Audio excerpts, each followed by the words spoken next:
자, 오늘 말씀을 이해를 돕기 위해서 마태복음에서 한번 더 읽어보겠습니다.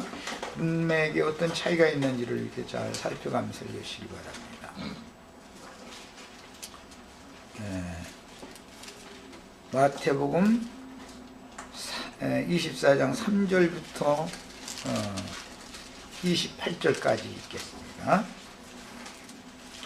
예수께서 감람산 위에 앉으셨을 때에 제자들이 종용이 와서 가로되 우리에게 이르소서 어느 때에 이런 일이 있겠사오며 주의 임하심과 세상 끝에는 무슨 징조가 있사오리까. 예수께서 대답하여 가라사대 너희가 사람의 미혹을 받지 않도록 주의하라. 많은 사람이 내 이름으로 와서 이르되 나는 그리스도라 하여 많은 사람을 미혹케 하리라. 난리와 난리 소문을 듣겠으나 너희는 삼가 두려워 말라. 누가복음에서는 난리와 난리의 소문 이야기가 뭐라고 되어 있죠? 소란. 난리의 소란의 소문을 듣겠어요. 그렇게 되어 있었죠. 그 다음에 이런 일이 있어야 하되 끝은 아직 아니니라. 민족이 민족을, 나라가 나라를 대적하여 일어나겠고 처처에 기근과 지진이 있으리니 이 모든 것이 재난의 시작이니라. 그때 사람들이 너희를 환난에 넘겨주겠으며 너희를 죽이리니 너희가 내 이름을 위하여 모든 민족에게 미움을 받으리라. 그때 많은 사람이 시험에 빠져 서로 잡아주고 서로 미워하겠으며 거짓 선지자가 많이 일어나 많은 사람을 미혹하게 하겠으며 불법이 성함으로 많은 사람의 사랑이 식어지리라. 그러나 끝까지 견디는 자는 구원을 얻으리라.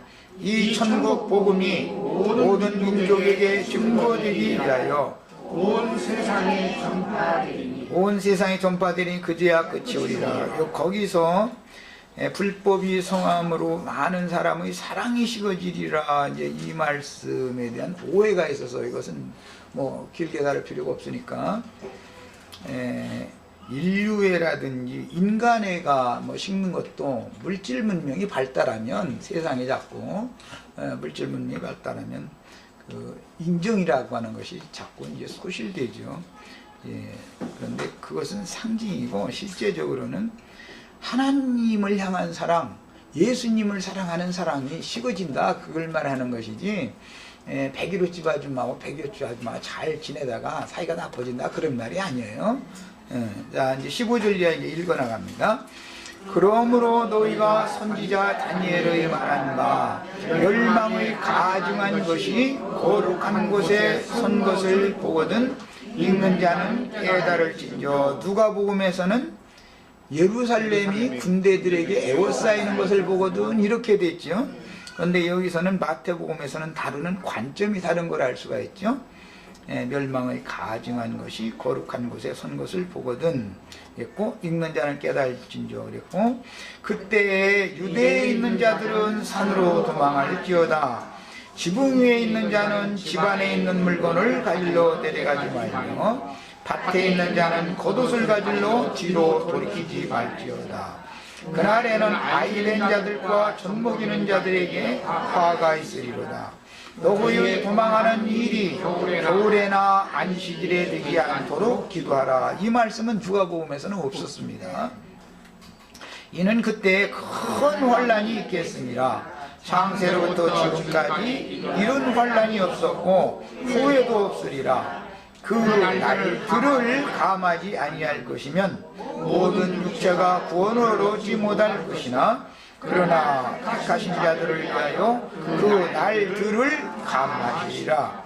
그때 사람이 너희에게 말하되 보라, 그리스도가 여기 있다, 혹 저기 있다 하여도 믿지 말라. 거짓 그리스도들과 거짓 선지자들이 일어나 큰 표적과 기사를 보이며 할 수만 있으면 택하신 자들도 유혹하게 하리라. 내가 너희에게 미리 말하였노라. 그러면 사람들이 너희에게 말하되 보라 그리스도가 광야에 있다 하여도 나가지 말고 보라 골방에 있다 하여도 믿지 말라. 번개가 동편에서 나서 서편까지 번쩍임 같이 인자의 맘도 그러하리라. 죽음이 있는 곳에는 독수리들이 보일지니라.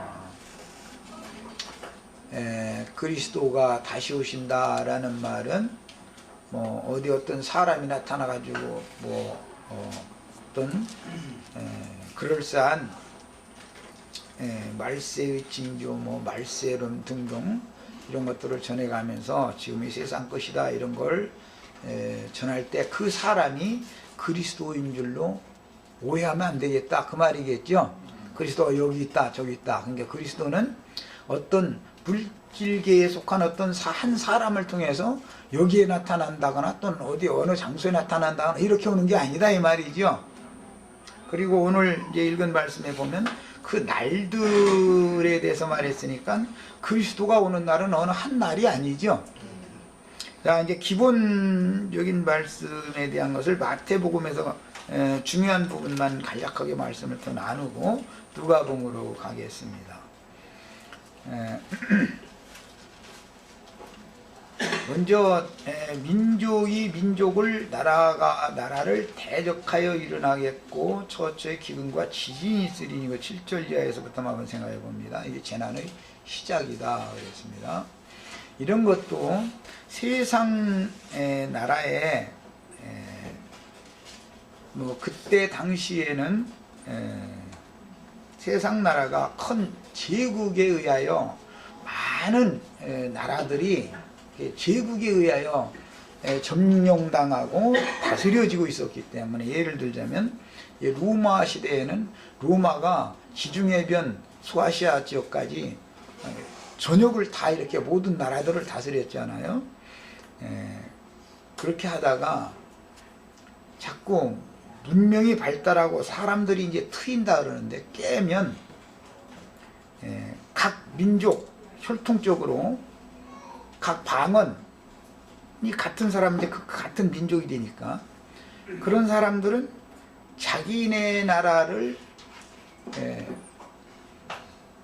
고기 점령해서 다스리는 것을 거부하고 반기를 들고 일어난다. 쉽게 말하면 오늘날 표현대로 하자면 독립전쟁, 독립운동을 한다 그 말이죠. 역사상이 그러잖아요. 로마라고 하는 그 어마어마한 그 유럽 전역 아시아까지 이렇게 통치하고 있던 그 광대한 영역에는 많은 이제 민족과 방언들이 흩어져 살고 있으니까 그 사람들이 힘을 길러서 자기 나라의 국권을 회복하는 일이 있다 이 말이죠. 인류 역사가 늘 그랬습니다. 독립전쟁이죠. 말하자면 이제 그런 것을 밖에 나타난 역사적인 사실이고 로마교라고 하는 큰 종교 체계가 전 세계를 다 로마 황제 곡이 전 세계를 마국당으로 삼고 통제하고 통치를 하지만 개혁운동이 일어난다 그 말이죠. 그런 것을 보여주는 거예요. 세상 나라가 그러는 것처럼 왜냐하면 정신세계가 트이고 깨이면 자꾸 독립운동을 한다는 거예요. 그러다 보니까 이제 로마교에서 개신교가 개혁을 했고 개신교에서 또 더 개혁한 무리들이 이제 형제회입니다. 형제회에서 또 개혁한 무리들이 지방교회 사람들이죠. 그 전에 로마교에서 처음에 개혁을 했을 때는 주로 오늘날 이제 장로교단의 세력이 되는 루터나 칼뱅이나 쯔빙글리나 이제 이런 무리들이 개혁자의 선두주자였었기 때문에 그쪽 계열로 계속 이어받았다고 해서 계속 다 그쪽 계열만 있는 건 아니죠. 침례교도 생겨났고 뭐 무슨 여러 가지의 교단들이 생겨났잖아요. 감리교단도 생겨났고 무슨 성결교단도 생겨났고 이렇게. 예. 이게 자꾸 이게 분열 양상이 일어난다라는 말이죠. 로마교가 전 세계를 통치하고 있었지만 로마교가 아무리 놓지 않으려고 해도 개혁하고 자꾸 나가는데 독립운동을 하고 저항을 하는데 어떻게 할 거예요? 자꾸 이제 나가게 되죠. 오늘날은 어디까지 왔느냐면은 아주 소수의 무리들이 어떤 교단이나 어떤 단체에 속하지 않고 이곳저곳에서 모이는 현상들이 일어나고 있습니다. 그것은 예언이 이렇게 실현된다라는 것을 알 수가 있는 거예요.